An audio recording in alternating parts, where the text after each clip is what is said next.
Commerce Secretary Wilbur Ross said Thursday that he would divest all his remaining equity holdings after the government's top ethics watchdog said his failure to sell off assets that could pose a conflict of interest created the potential for a serious criminal violation. In his ethics agreement, Ross, a New York businessman, had pledged to divest numerous assets, including all his holdings in Invesco Limited, within 90 days of his confirmation, and more complex assets within 180 days.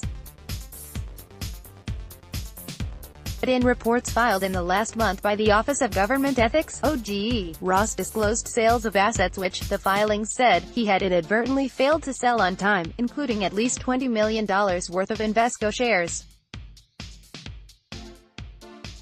That led the Ethics Office's acting director, David Apol, to tell Ross in a letter released Thursday that his failure to sell the assets may have negatively affected public trust in the Trump administration.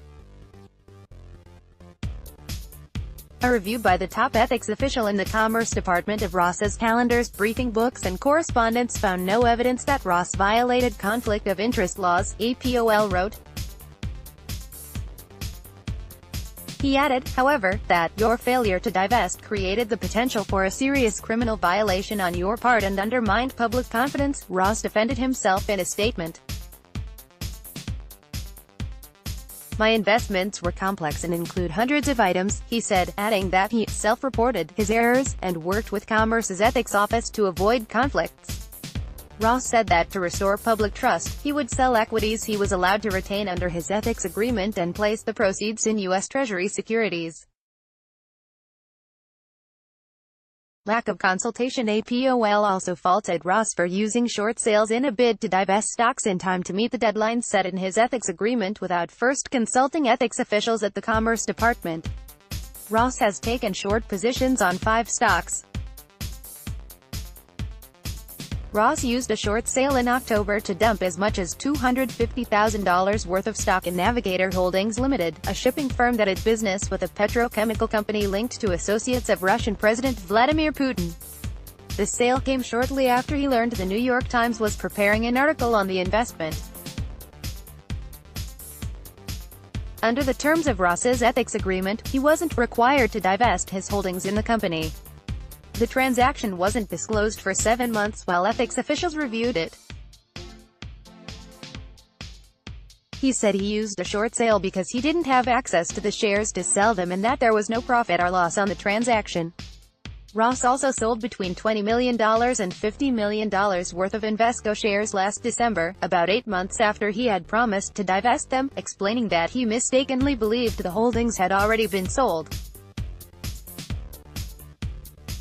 The shares increased in value by 15.5% in the interim. Invesco, an investment management company, acquired Ross's company, W.L. Ross. In reports filed with OGE, Ross also disclosed late sales of at least $250,000 worth of stock in Greenbrier Companies Inc. and $1,000 in Sun Bancorp Inc. in December, and at least $50,000 in Air Lease Corp. in June, long after he was supposed to divest them. In each case, Ross explained he had been unaware that he still held the assets. Ross received a 90-day extension beyond a May 15 deadline to file his financial disclosure for 2017.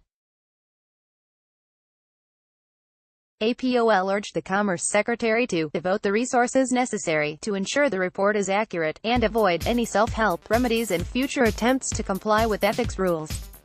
Ross disclosed assets worth at least $336 million ahead of his Senate confirmation hearing. Nominees disclosed the value of their holdings in broad ranges. The Bloomberg Billionaires Index calculated his net worth at $860 million in November. Politics. Commerce Secretary Wilbur Ross said Thursday that he would divest all his remaining equity holdings after the government's top ethics watchdog said his failure to sell off assets that could pose a conflict of interest created the potential for a serious criminal. Wilbur Ross, divest, ethics, warning 632 Friday 13 July 2018 8:20 a.m. 201-820-13 Friday 13 July 2018 8:20 a.m. Newsmax Inc.